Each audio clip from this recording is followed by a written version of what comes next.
اسلام آباد کے نواحی علاقے کری شہر میں واقع یہ خاموش مگر پراسرار مسجد صدیوں پر پھیلی ایک داستان اپنے اندر سمیٹے ہوئے ہے۔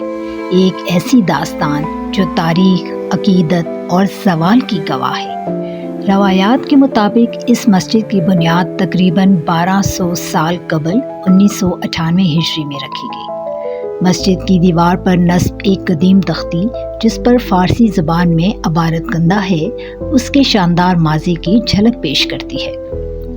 کہا جاتا ہے کہ عبداللطیف اور عبدالحفیظ نامی دو ایرانی بھائی سن 814 میں تجارت کے سلسلے میں یہاں آئے، مگر یہ سرزمین صرف کاروبار تک محدود نہ رہی بلکہ دین کی خدمت کا ذریعہ بھی بنی۔ ان میں سے ایک بھائی نے تبلیغ کے لیے یہی قیام کیا اور اسی جذبے کے تحت اس مسجد کی تعمیر کی، ایک ایسا عمل جس کی گونج آج بھی اس خطے میں سنائی دیتی ہے۔ وقت کے ساتھ حالات بدلتے گئے۔ سردار رنجیت سنگھ کے دور میں جب یہ علاقہ سکھ حکمرانی کے زیر اثر آیا تو اس مقدس مقام کو اس کی اصل حیثیت سے محروم کر دیا گیا اور مسجد کو استبل میں تبدیل کر دیا گیا۔ یہ اس کی تاریخ کا سب سے کٹھن اور تکلیف دہ دور تھا۔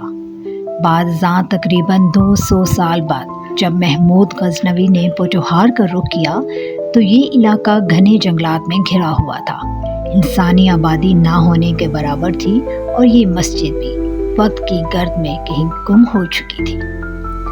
پھر انگریز دور میں الہی بخش نامی ایک شخص نے اس مسجد کو نئی زندگی دی۔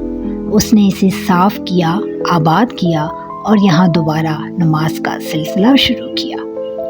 الہی بخش کے بعد ان کے بیٹے اللہ نور، پھر عبدالغنی، غلام قادر اور آخر میں امام اعظم نے اس مسجد کی امامت سنبھالی۔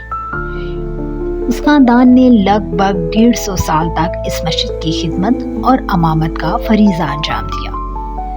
یہ مسجد محض ایک عبادت گاہ نہیں بلکہ ایک خاندان کی عقیدت، ایک خطے کی تاریخ اور ایک تہذیب کی پہچان ہے۔ لیکن افسوس، آج یہ عظیم ورثہ عدم توجہ کا شکار ہے۔ وفاقی اداروں کی عدم دلچسپی کے باعث یہ تاریخی مسجد آہستہ آہستہ زوال کی طرف بڑھ رہی ہے۔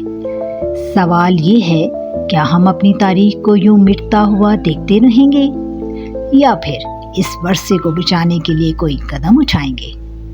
یہ مسجد آج بھی خاموشی سے کھڑی ہے، ایک پکار کے ساتھ کہ کوئی آئے، اسے سنبھالے اور اس کی کھوئی ہوئی عظمت کو دوبارہ زندہ کرے۔